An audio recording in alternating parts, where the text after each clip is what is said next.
Place Bruno Lopez, Alexandra Marie et Mathieu Caillé. Un immeuble éventré, des fenêtres soufflées, les dégâts impressionnants témoignent de la violence de l'explosion. Le dernier bilan fait état de 11 blessés, dont une femme plus gravement. Transportée à l'hôpital à Vicenne, ses jours ne sont pas en danger. C'est chez elle, au deuxième étage, que l'explosion aurait eu lieu.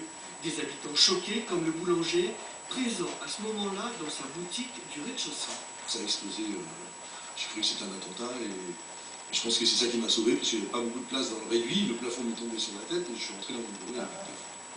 Hier soir vers 19h, une forte explosion de gaz retentit. Outre les blessés, les voisins sont évacués. D'abord hébergés dans un gymnase, ils ont été relogés dans des hôtels. Réunion de crise ce matin autour du maire. Le quartier est bouclé, l'immeuble doit être sécurisé.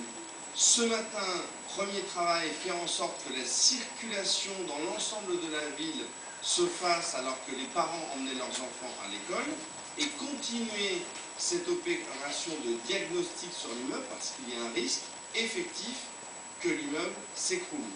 Selon les premiers éléments de l'enquête, c'est une chaudière défectueuse qui serait à l'origine du drame. L'enquête s'oriente donc vers la piste de l'accident domestique.